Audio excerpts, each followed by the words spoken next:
Alex Pastor tiba di Jakarta, siap bekerja di Timnas Indonesia.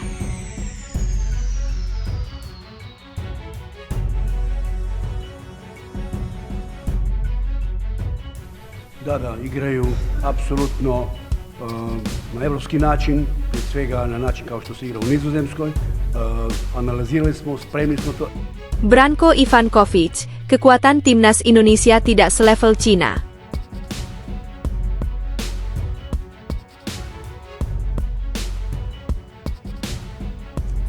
He of course started talking about this project. I always have a lot of opportunities in football to work in football. And to me, this. Ikuti jejak Timnas Indonesia, Malaysia segera naturalisasi pemain keturunan Belanda untuk perkuat timnas.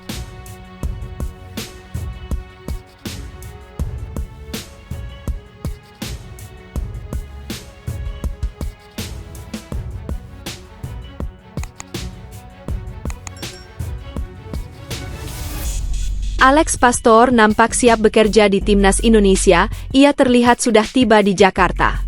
Ia mengabarkan dirinya baru saja tiba di Jakarta melalui unggahan Instagramnya pada Sabtu, 1 Februari 2025 sore.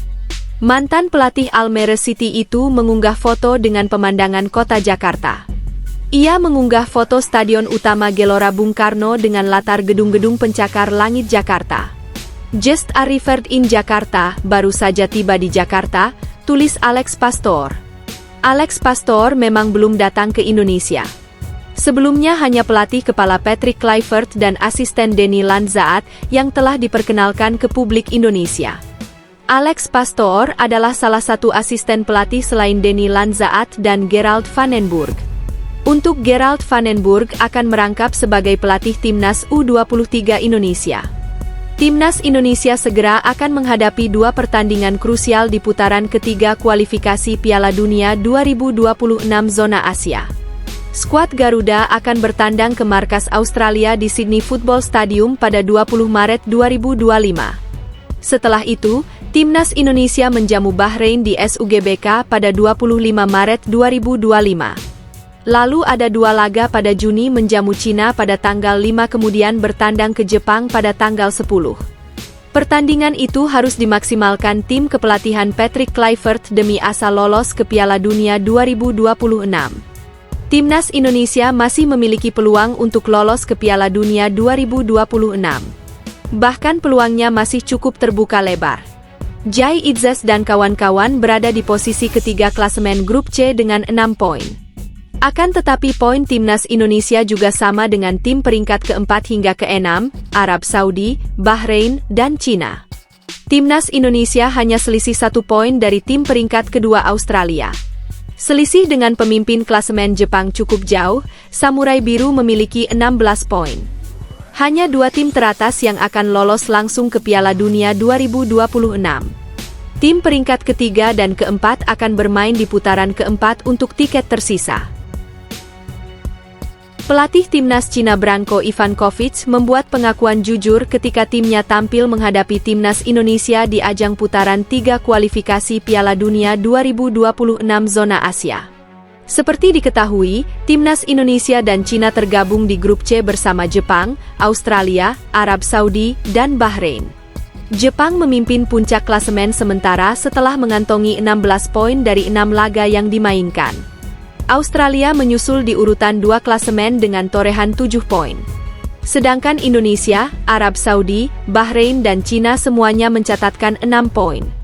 Usai menjalani 6 pertandingan, Branko Ivankovic bercerita jujur terkait kualitas Timnas Indonesia.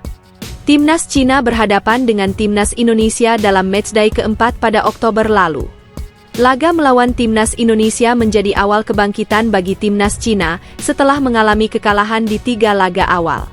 Branko Ivankovic takluk dari Jepang 0-7, Arab Saudi 1-2, dan Australia 1-3.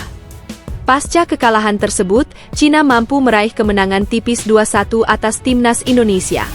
Menurut Ivankovic, pertandingan paling sulit sejauh ini di putaran 3 kualifikasi Piala Dunia 2026 adalah saat berhadapan dengan Timnas Indonesia. Pertandingan melawan Indonesia adalah yang paling sulit dan sensitif, ujarnya saat wawancara eksklusif dengan CCTV Football Night.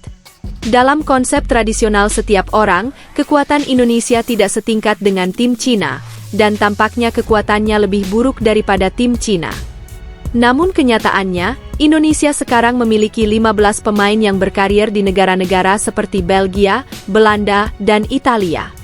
Situasi mereka saat ini tidak lagi sama seperti sebelumnya. Dalam pertandingan terakhir tahun lalu, mereka mengalahkan Arab Saudi 2-0, yang merupakan cerminan dari hal itu. Lebih lanjut, Ivan Kovic juga menjelaskan kunci kemenangan timnya melawan timnas Indonesia. Kembali ke pertandingan antara kami saat itu, saya katakan kepada para pemain bahwa yang menanti kami adalah pertandingan yang sulit, dan persatuan adalah kunci kemenangan, tuturnya. Saat itu, kami menghadapi kekalahan di 3 putaran pertama dari 18 pertandingan, dan kami harus mendapatkan kembali kepercayaan diri kami sesegera mungkin. Meskipun kami menghadapi lawan yang tangguh, kami harus mengalahkan diri kami sendiri dan lawan kami di stadion kandang kami ketika seluruh stadion penuh dengan penggemar dan sepenuhnya mendukung Anda. Sebagai informasi, seluruh tim akan memainkan pertandingan ke-7 dan ke-8 pada Maret mendatang. Timnas Indonesia akan berhadapan dengan Australia, tandang, dan Bahrain, kandang. Timnas Cina berjumpa dengan Arab Saudi, away, dan Australia, kandang.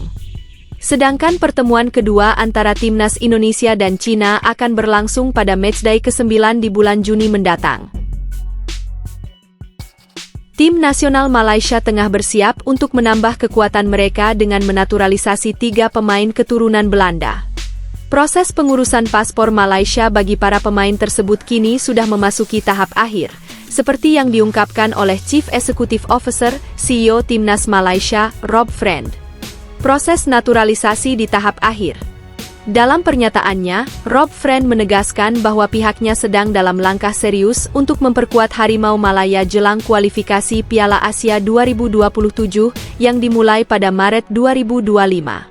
Proses pengurusan paspor Malaysia bagi pemain keturunan Belanda kini berada dalam tahap akhir, kata Friend, seperti dikutip dari Makan Bola. Keputusan ini diambil sebagai bagian dari strategi Timnas Malaysia untuk meningkatkan daya saing mereka di kancah internasional. Dengan semakin banyaknya opsi pemain yang tersedia, pelatih memiliki fleksibilitas lebih dalam menyusun strategi dan meningkatkan kualitas permainan tim.